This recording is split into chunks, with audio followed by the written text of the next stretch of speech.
In the 17th century, global wealth concentrated in Europe, where empires controlled gold, trade routes, and international finance. Spain, Portugal, Britain, France, and the Netherlands built immense wealth through conquest, taxation, and tightly managed colonial trade. North America remained peripheral, sparsely populated and economically dependent, with indigenous trade but no large-scale monetary system. Despite abundant land and resources, the colonies lacked infrastructure, organized labor systems, capital investment, and economic coordination. American colonies functioned mainly as suppliers of raw materials and agriculture for European empires, not independent wealth centers. They entered a world dominated by capital, empire, and trade, positioned as subjects within global systems, not equals. The 13 colonies were economically fragmented, small, and dependent on Britain, lacking unified markets, capital depth, and coordinated development nationwide. Agriculture dominated colonial life. Tobacco, grain, timber, and rice served as principal exports, feeding Britain's imperial economy abroad consistently annually. Manufacturing remained deliberately limited, as British laws restricted colonial industry to prevent competition with domestic producers inside Britain itself alone. Labor systems varied sharply: enslaved workers in southern plantations, indentured servants centrally, and family farms dominating northern colonies economically socially. Ports like Boston, New York, and Charleston enabled trade, yet remained modest compared with major European commercial cities globally then. Limited capital, weak infrastructure, and outward wealth flows constrained industry, leaving survival, trade, and small enterprise dominant throughout colonial society. Unlike European empires, American colonies possessed no inherited wealth, royal treasuries, or centuries of accumulated capital resources. European powers funded economies through conquest and taxation, while American colonies lacked surplus extracted from conquered foreign territories. Unlike Spain's silver-rich colonies, America held raw resources but lacked immediate capital, bullion, or established financial reserves. Without inherited wealth, colonial survival depended on productivity, trade, adaptability, and continuous economic effort rather than redistribution. Infrastructure and growth required settlers' investment, forcing long-term planning without historical financial cushions or imperial subsidies. This absence of treasure shaped a mindset focused on risk, entrepreneurship, institutions, and growth rather than inherited privilege. Colonial economies centered on trade, exporting raw materials while importing manufactured goods instead of accumulating internal wealth reserves. Timber, tobacco, and grain flowed outward toward Britain and Europe, reinforcing colonial dependence on overseas markets continuously. Maritime trade demanded navigation skills, port management, and understanding foreign markets, contracts, and shipping risks. Despite Navigation Act restrictions, colonial merchants adapted by building flexible networks, logistic systems, and alternative trading relationships. Credit, exchange systems, and long-distance trust became essential tools for managing complex, risky maritime commerce. Trade experience taught negotiation, risk management, and financial discipline, forming foundations for future banking and commerce institutions.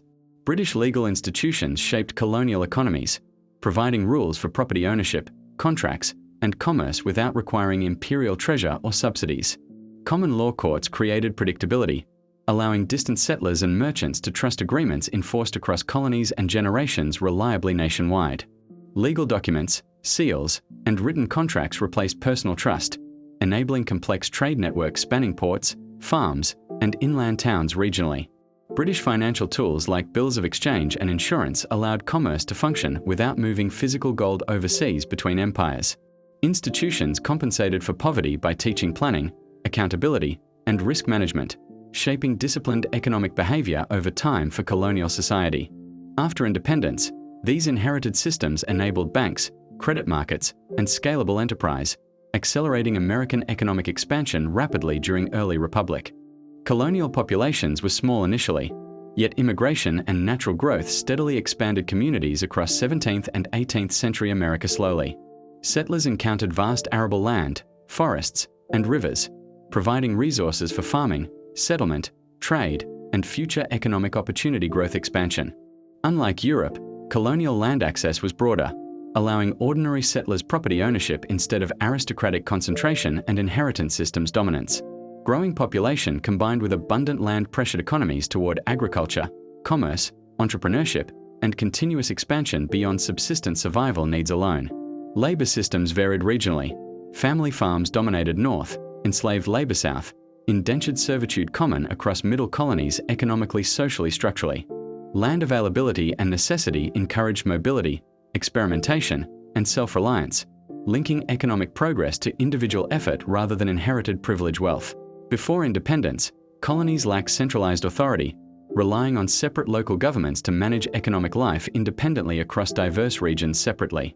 Each colony governed trade, taxation, and property locally, operating within provincial boundaries rather than unified national systems across colonial America. British oversight existed, but distance weakened enforcement, allowing merchants and elites considerable autonomy in daily economic decisions across colonial society. Decentralization limited large infrastructure planning, yet encouraged practical problem-solving, adaptation, and local economic experimentation everywhere among settlers, towns, markets independently. Merchants, farmers, and landowners negotiated trade, credit, and disputes independently without imperial institutions guiding outcomes or centralized authority oversight systems. This experience fostered self-governance, risk-taking, and institutional creativity, later enabling rapid American financial development after independence with limited initial capital. Independence created economic rupture, ending British oversight and unlocking freedom to restructure trade, manufacturing, currency, and financial experimentation nationwide fully. Revolution delivered sovereignty but not wealth, leaving debt, weak infrastructure, fragile markets, and severe financial uncertainty across the new nation. Control over taxation, trade policy, and regulation shifted locally, allowing deliberate economic planning without imperial restrictions or external interference constraints. Merchants and landowners pursued strategies previously forbidden, expanding manufacturing, finance, and domestic commerce beyond British legal limitations imposed colonial control. Independence enabled innovation in banking, credit systems, and commercial institutions, transforming inherited knowledge into scalable national economic frameworks over time. Removing imperial constraints redirected America from survival toward coordinated growth, institutional development, and long-term wealth creation across the emerging republic. After independence, America possessed no ancient treasure, royal vaults, inherited estates, or accumulated capital reserves supporting national development. Without centuries of taxation, infrastructure, and trade expansion depended on effort, improvisation, and limited resources rather than historical financial surplus. Economic life relied on local initiative, personal savings, and small commerce instead of centralized funding or inherited financial systems. Capital accumulation became deliberate, requiring structured production, organized trade, and emerging financial practices built from nothing. Scarcity encouraged innovation, efficiency, and risk-taking, as survival required better systems rather than reliance on inherited privilege. Unlike Europe's aristocratic economies, Americans constructed institutions and networks independently, prioritizing productivity over conquest, tradition, or inherited hierarchy. The absence of ancient wealth shaped priorities toward organization, law, commerce, and long-term economic growth, defining early American capitalism. Early American poverty created strength through systems, not riches, forcing reliance on law, contracts, trade, governance, and long-term economic coordination. Without inherited capital, predictable institutions enabled commerce, investment, and trust, allowing settlers to plan, negotiate, and cooperate effectively over time. Private enterprise became essential, as success depended on rules, accountability, contracts, and disciplined participation within shared economic systems across society. Exposure to British commercial practices prepared Americans for banking, credit, and organized trade following independence in the emerging national economy. Necessity, abundant land, and institutions produced innovation, risk tolerance, and growth without inherited wealth or empires dominating early American development. Thus, America rose through systems. Understand this foundation. Subscribe for deeper finance history shaping modern power and future economic insight.